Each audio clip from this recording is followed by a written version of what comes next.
A 14-year-old girl found murdered in her own bedroom, a trusted servant dead on the terrace, and a case so twisted that even after years, the truth remains buried under layers of contradictions. What really happened that night in the Talwar household? Let's unravel one of India's most baffling murder mysteries, the Aarushi Talwar case. It was supposed to be an ordinary morning in the Talwar household. A well-respected family of doctors, the Talwars lived in a quiet neighborhood in Noida, India. But on the morning of May 16, 2008, the scene inside their apartment was anything but ordinary.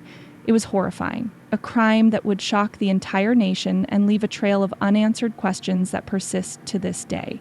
14-year-old Aarushi Talwar was found lifeless in her bedroom. Her throat had been slit with precision, almost as if done by someone with surgical expertise. But that wasn't the only chilling detail. The back of her head bore a deep wound, likely inflicted by a blunt weapon. There was no sign of a struggle, no desperate fight for survival. It was as if she had been attacked in her sleep, completely unaware of the horror about to unfold. At first glance, this seemed like a tragic yet straightforward case of murder, but within hours, the narrative would take an even more sinister turn. The police initially suspected their domestic help, Hemraj, a 45-year-old Nepalese man who had worked for the family for years. But when they reached the rooftop of the Talwar residence the next day, their worst fears were realized. Hemraj's body lay on the terrace, partially decomposed in the sweltering May heat. His murder bore a haunting similarity to Aarushi's. His throat was slit in an eerily identical manner, and he too had a deep wound on the back of his head, but there was a key difference. Hemraj's body had been carefully hidden under a cooler panel and a blood-soaked bedsheet. Whoever had killed him had gone through extra effort to conceal his murder. The brutality of the crime raised more questions than answers. The precision of the wound suggested that the killer was methodical, perhaps even skilled in handling sharp instruments. The nature of the injuries, the lack of any forced entry, and the calculated attempt to cover up one of the bodies painted a picture of something far more sinister than a simple break-in. As investigators examined the crime scene, they discovered something even more disturbing. There was barely any blood splatter in Aarushi's room, despite the deep wound. The bed sheet under her body was oddly undisturbed.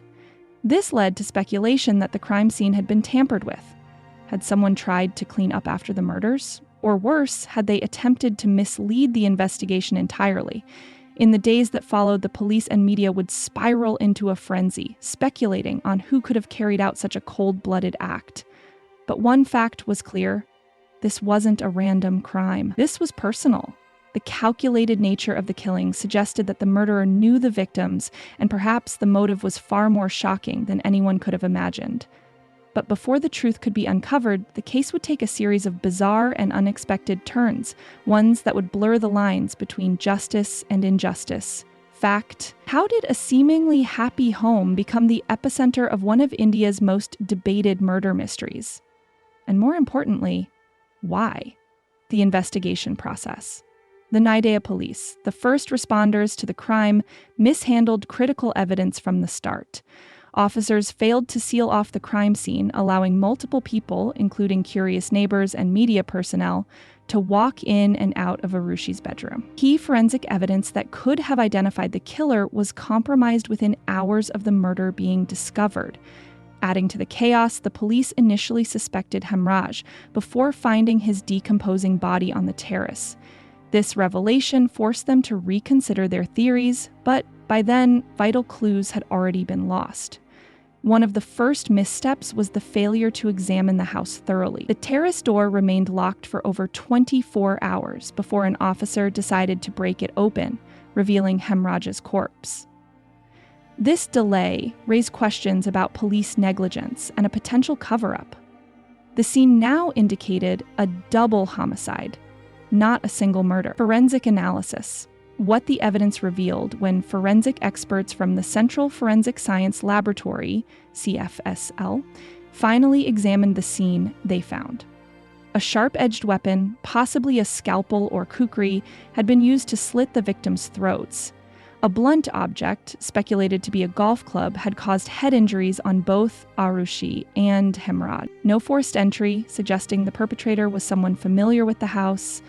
Alteration of the crime scene, including cleaned-up bloodstains, indicating an attempt to mislead investigators. With Hemraj no longer a suspect, police turned their focus elsewhere. Theories ranged from an outsider's involvement to an honor killing orchestrated by Aarushi's own parents, Rajesh and Nupur Talwar. Suspicion intensified when reports emerged about Arushi's alleged close relationship with Hemraj. Police speculated that Rajesh Talwar found them together and, in a fit of rage, murdered both. However, this theory was purely speculative. There was no solid proof linking the Talwars to the crime at this stage. CBI takes over. A new twist faced with public outrage and mounting media pressure. The case was handed over to the Central Bureau of Investigation, CBI. The CBI conducted fresh forensic tests, lie detector tests, and psychological analyses of the Talwars, their employees, and other potential suspects. The findings were shocking.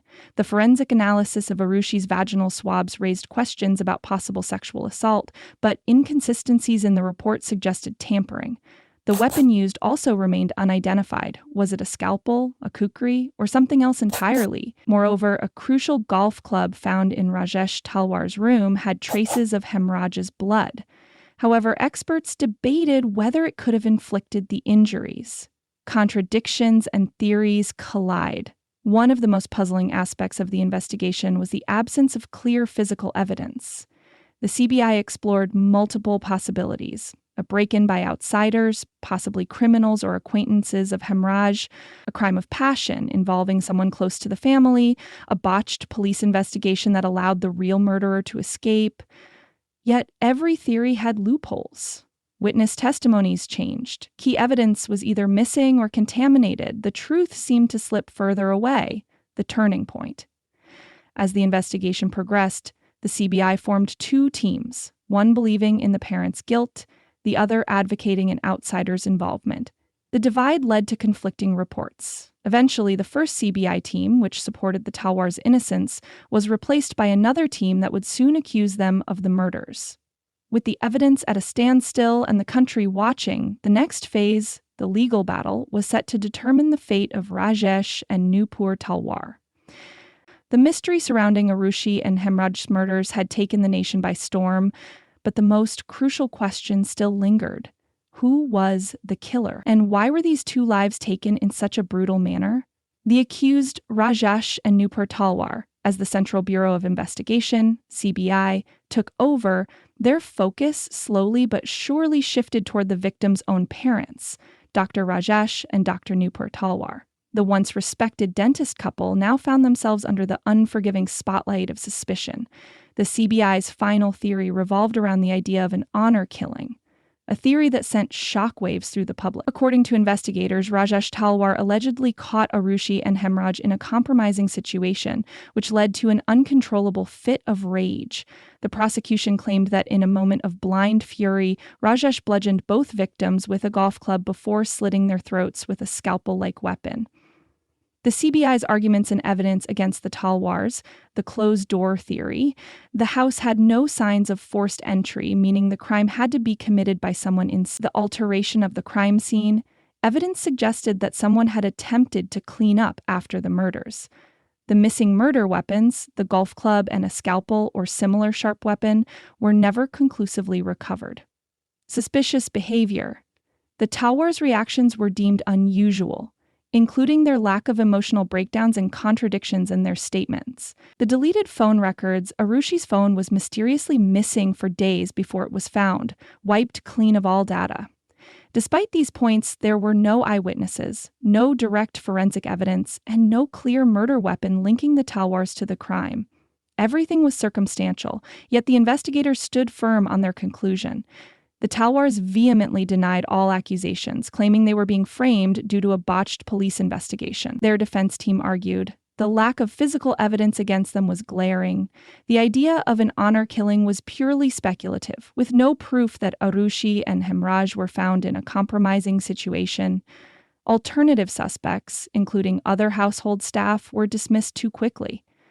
The case was far from over, and the legal battle was about to take another dramatic turn. With the Talwars now under arrest, the case moved from investigation to the courtroom, where a series of dramatic legal battles unfolded. The trial was not just about proving guilt or innocence. It became a test of India's judicial system, exposing loopholes, conflicting narratives, and the influence of media sensationalism.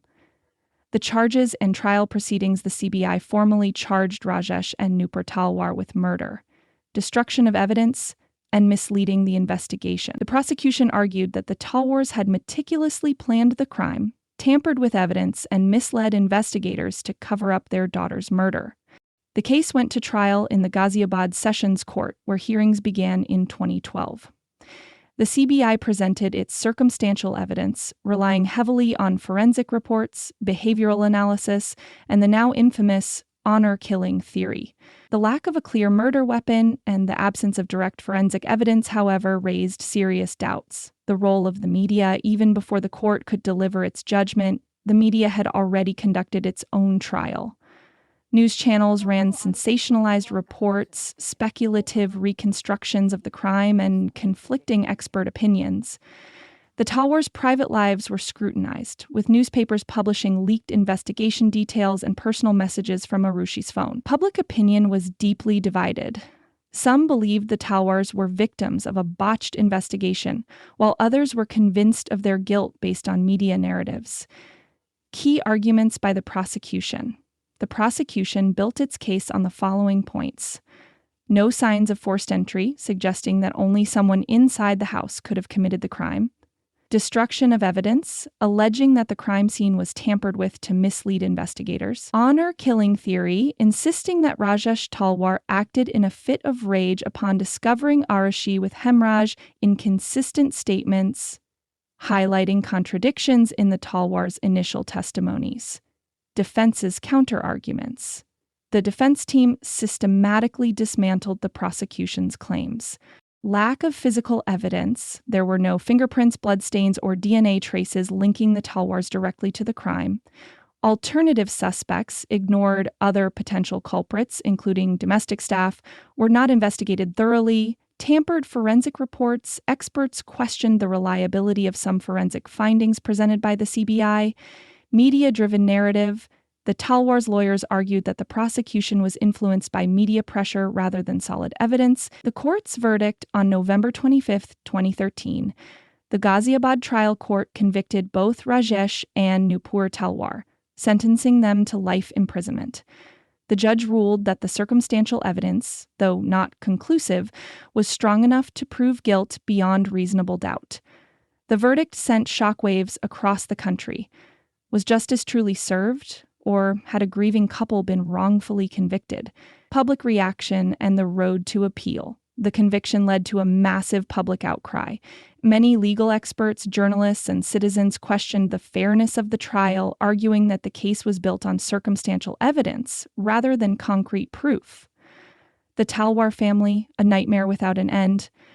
The moment the judge pronounced them guilty, the Talwars stood in stunned silence.